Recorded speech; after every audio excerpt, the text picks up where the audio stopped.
Hello crafty friends, I'm Lien from Studio Kato and I'm so happy to be joining you again today on the Reverse Confetti YouTube channel.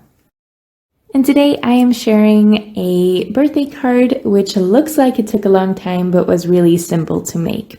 So I'm using the stitched scallops cover panel by Reverse Confetti to die cut a piece of watercolor cardstock.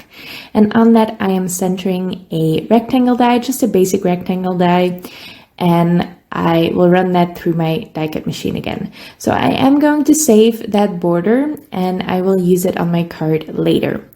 Now for the background panel, I am going to use my Magical Shakers by Lindy's Gang. These days they just come in jars, I think, but I got an older product version that comes in a literal shaker, and it's just magical. It is.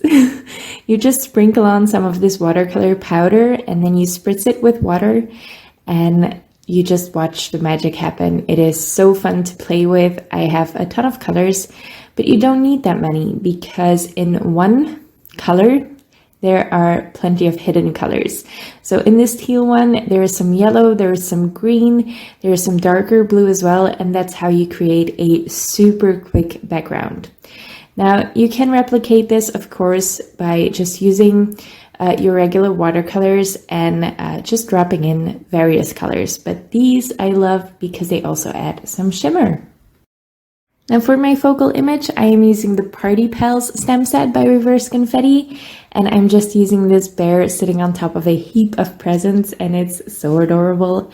I love the Reverse Confetti bears. They are my favorite critters from Reverse Confetti. They're just so cute all the time. I'm stamping this in Memento Tuxedo black ink onto Clairefontaine DCP 250 GSM cardstock. Anything that is alcohol marker friendly at this point will do. Now I do leave the stamp in my Misti. I have done this for a while now. So I first stamp it with alcohol marker friendly ink, but I leave it in my Misti because I really like embossed outlines. I like that glossy finish and I like that it's raised. It just looks really professional to me. I really like it. But I don't do this with my alcohol markers because when you rub your alcohol marker over embossed outlines, this will ruin the outlines because it rubs away the embossing powder, and the embossing powder actually melts into the marker, and that just, it's not good for your marker. It will ruin the tips of it and you don't want that.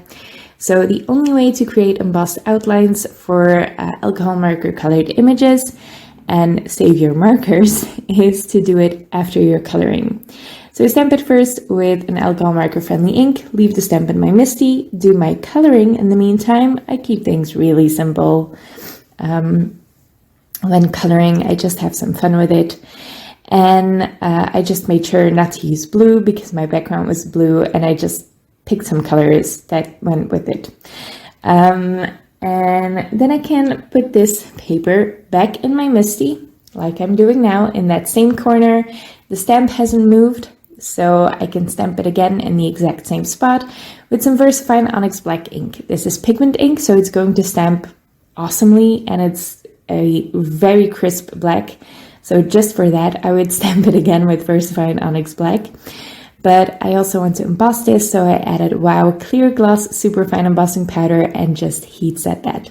And then you get that glossy finish, and you were able to color it with your alcohol markers. I love this trick. It takes a minute extra to stamp it again, and it's just very worth it for me. For my sentiment today, I'm using a black sentiment.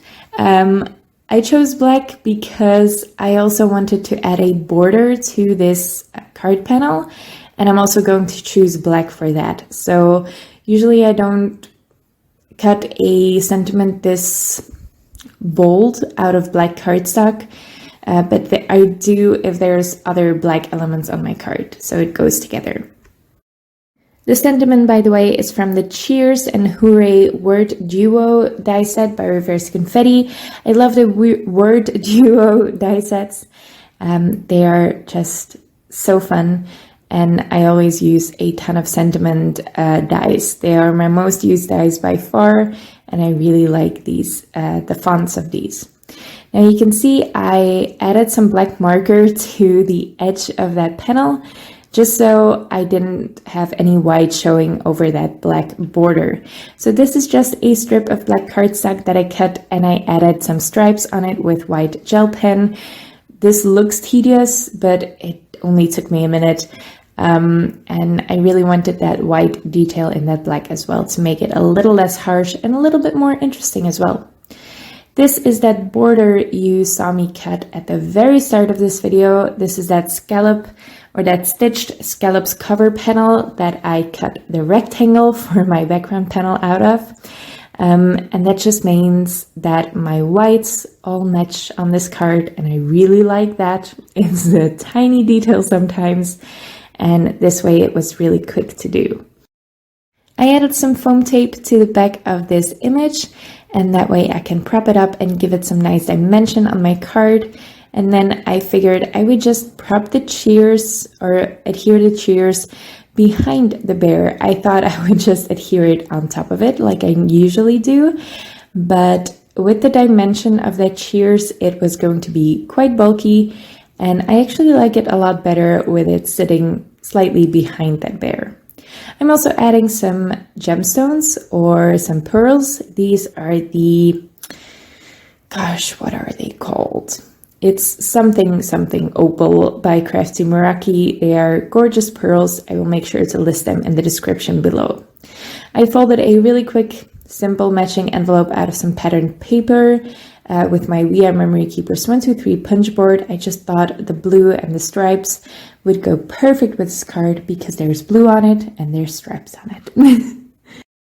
I love this card. I really like the background. You can't really see it on camera, but that watercolor magical shaker thing from Lindy's gang has a ton of shimmer in it, and it's a really fun product to use on your backgrounds.